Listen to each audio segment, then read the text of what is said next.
राज्यसभा की कार्रवाई 2 बजे तक और लोकसभा की कार्रवाई 12 बजे तक मुलतवी कर दी गई है। और अब बात करते हैं कांग्रेस की आज मुल्कगीर एहतिजाज की।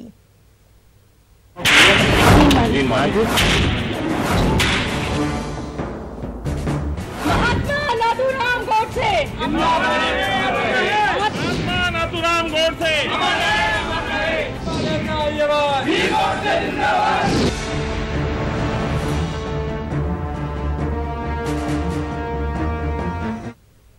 कांग्रेस ने आज मुल्कगीर एहतिजाज का ऐलान किया है। यह एहतिजाज हिंदू महासभा के खिलाफ किया गया है। आपको बता दें कि 30 जनवरी 2019 को हिंदू महासभा के लीडरों और चंद हामियों ने अलीगढ़ के नौरंगाबाद इलाके में महात्मा गांधी के पुतले को गोली मारकर नजर आतिश किया था। हिंदू महासभा के हामियों ने नाथूराम गोडसे जिंदाबाद के नारे लगाते हुए उसके मुजस्मे पर फूल चढ़ाए थे।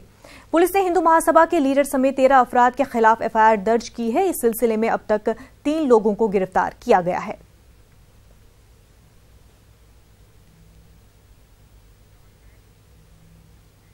उपेंद्र कुशवाहा और उनकी पार्टी के कारकुनान पर पुलिस की लाठीचार्ज के खिलाफ आज बिहार बंद की कॉल दी गई है।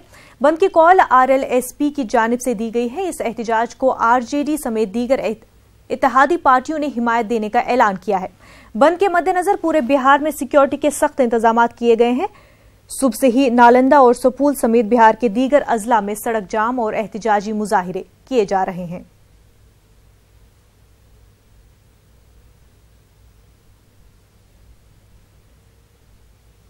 तो इस तरह से उपेंद्र कुशवाहा को भी मारने की साजिश थी।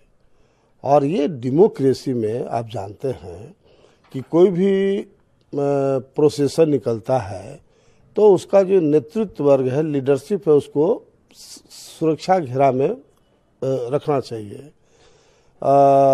कोई अल्टीमेटम नहीं, कोई टीयर गैस नहीं, सीधे पानी और लाठीचार्ज एक साथ हुआ।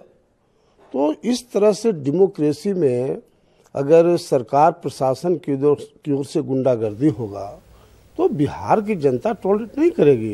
बिहार की जनता काफ़ी कॉन्शसनेस है